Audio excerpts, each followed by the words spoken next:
Hello guys, it's Teenage DC Fan, back with another video, and something you may not know about me is that I'm a huge fan of Scooby-Doo. So when I found out that there was going to be a brand new Scooby-Doo series that was similar to the new Scooby-Doo movies series where every episode would have like a famous guest star, I was super excited.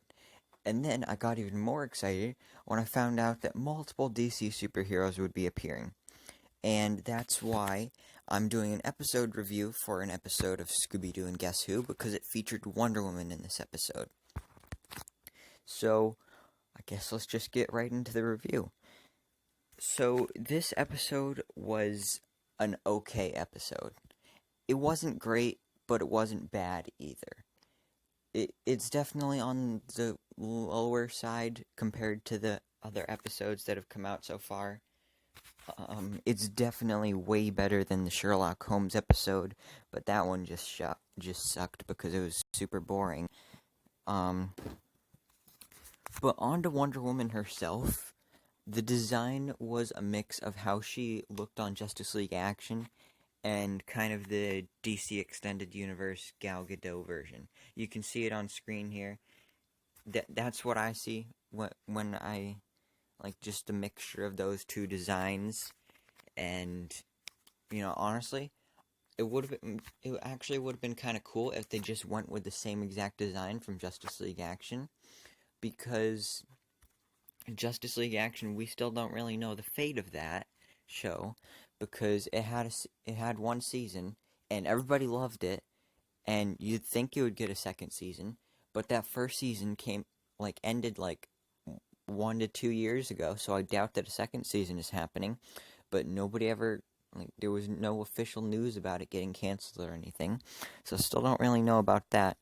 But in the original trailer and the intro, you see silhouettes of different characters, and it showed Batman and Wonder Woman, and the silhouette for Batman was exactly how he looked on Justice League Action, so that got me excited. But now they look completely different, although she is voiced by the same actress.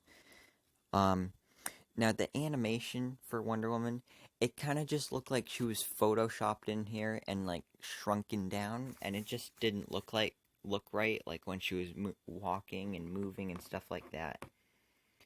And Wonder Woman, she just kind of didn't feel like Wonder Woman in this episode. At times she did, because Wonder Woman, she's a character that she's always ready for a fight. And she definitely was ready for a fight in this, because she just wanted to kill the Minotaur, because she thought that it was a real Minotaur and not just some dude in a mask. But of course that wasn't the case.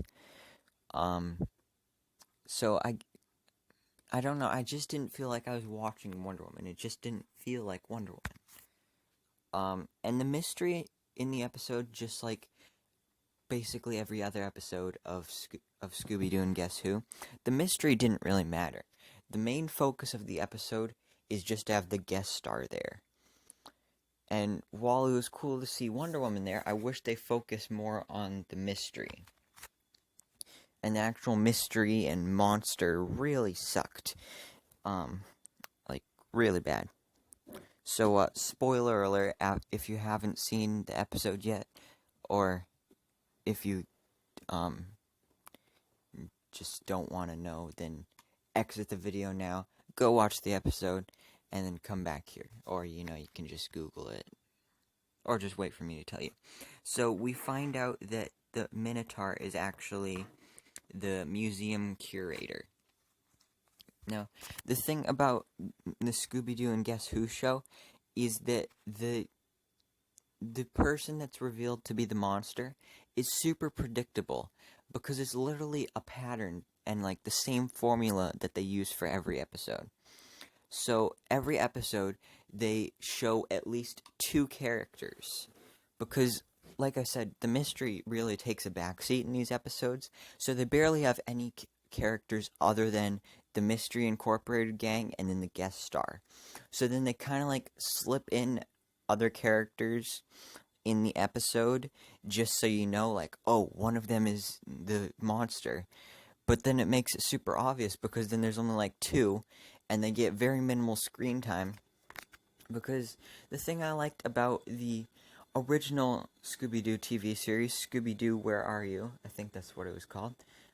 Is that it wasn't always obvious, and like you actually were able to figure out, like, after you find out who the monster is. If you go back and watch the episode, you can see the clues that were planted to show you who it was.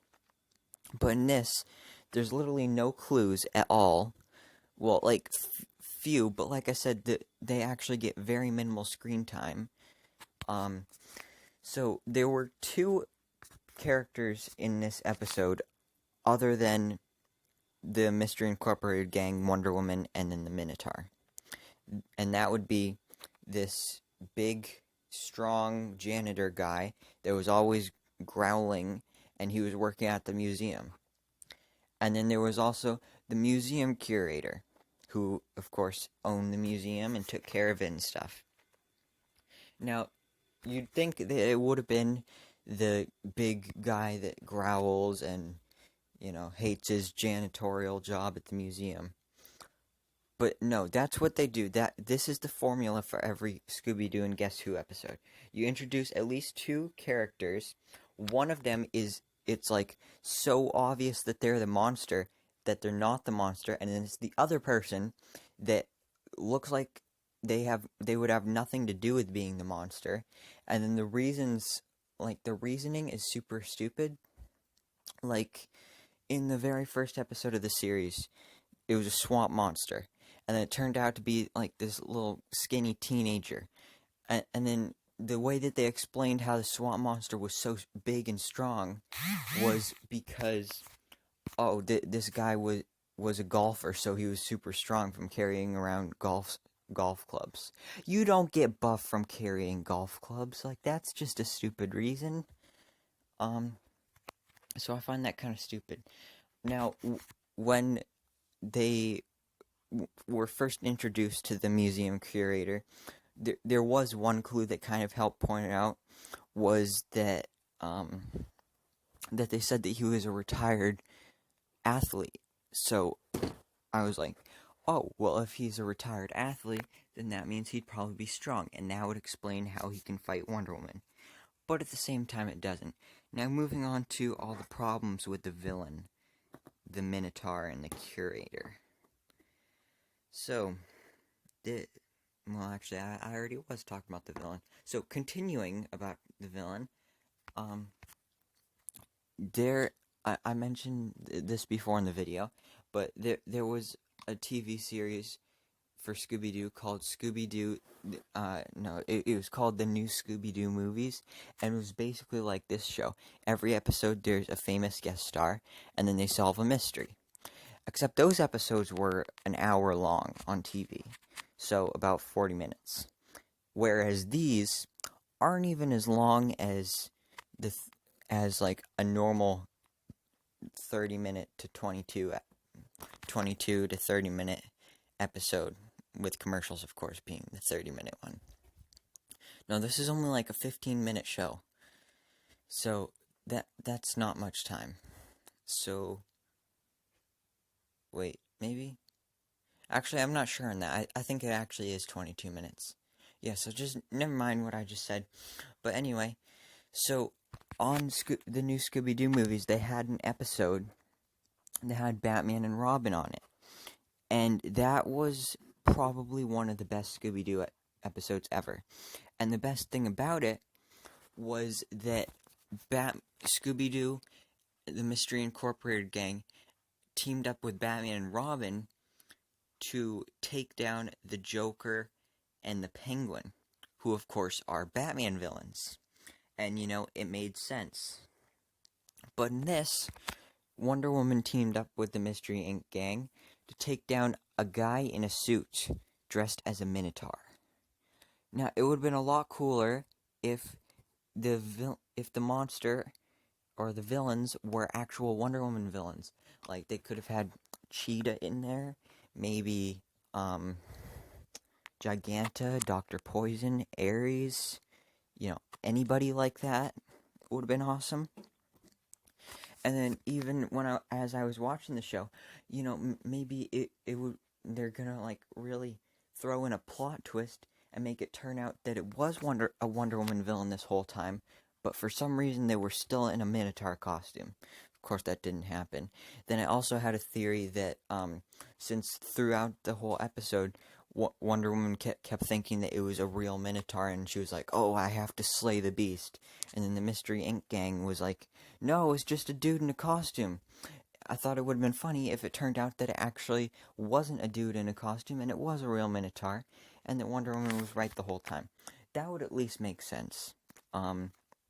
Because, a Minotaur, Wonder Woman might have a hard time fighting a Minotaur.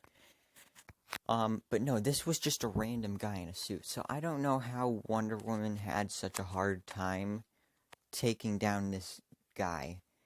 Because, like I said, it's just a retired athlete in a suit.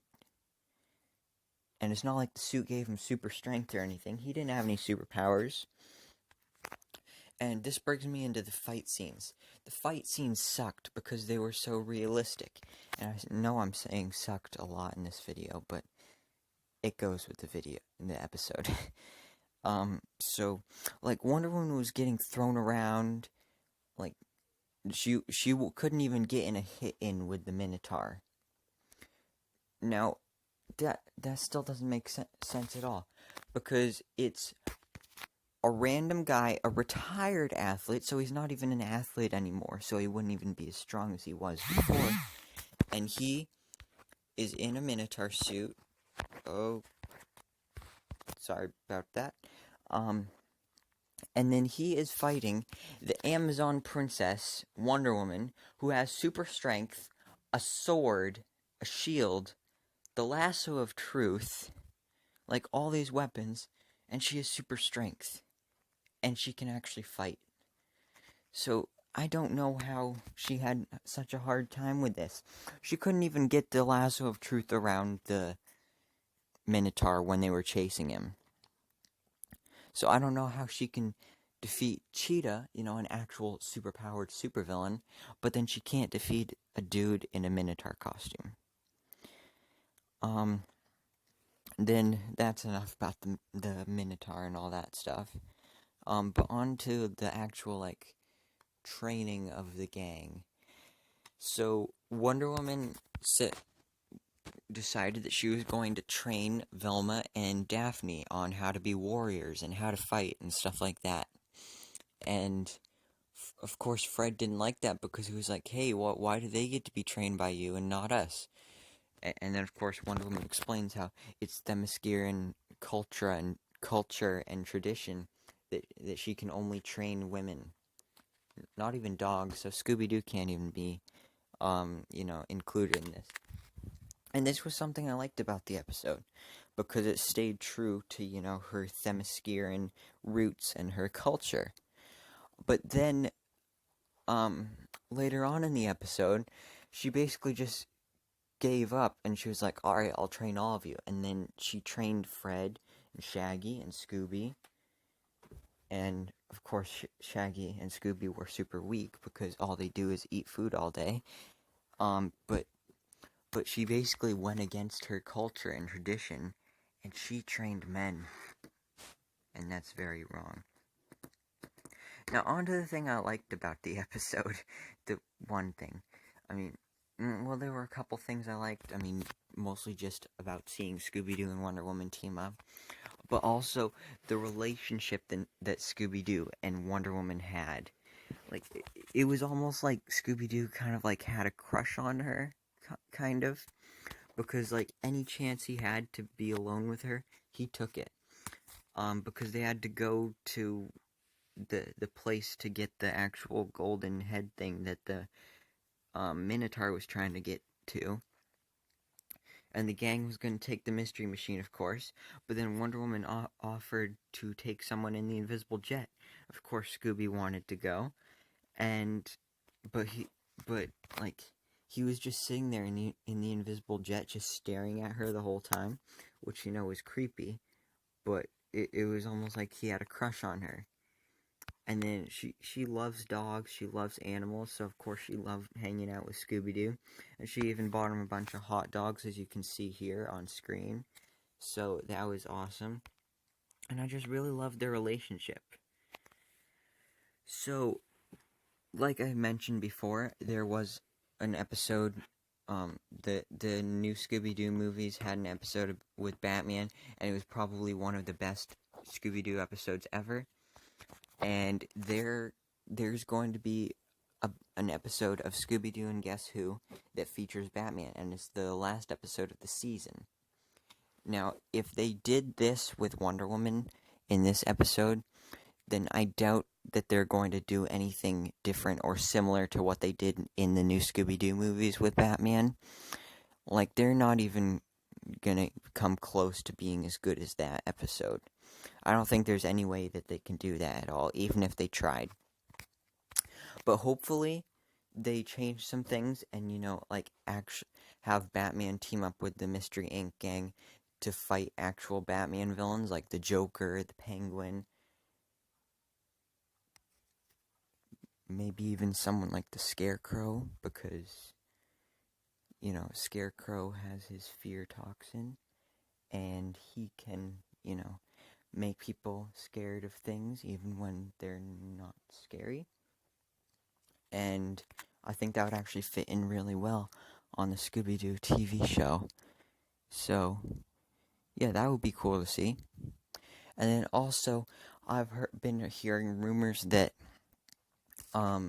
next season, for season 2 of Scooby-Doo and Guess Who, which, yes, this series already has a second season planned out. So I've been hearing rumors that The Flash is going to be on an episode. And I think that's going to be really cool because, like, Batman's been on Scooby-Doo many times before. Scooby-Doo was even in a Batman TV series once. But this was the first time he teamed up with Wonder Woman, at least on, like, a TV show. They've done it in the comics many times. But then this is also going to be the first time he teams up with the Flash.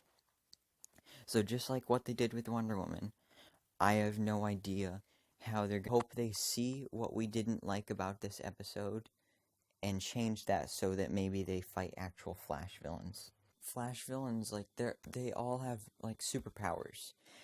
And this is where I start to understand why they didn't do an actual Wonder Woman villain like Cheetah, and why they did do, like, Penguin and the Joker on the Batman episode in the new Scooby-Doo movies, is because, like, Penguin and the Joker, they don't have superpowers. They were just pretty much committing normal crimes in the show.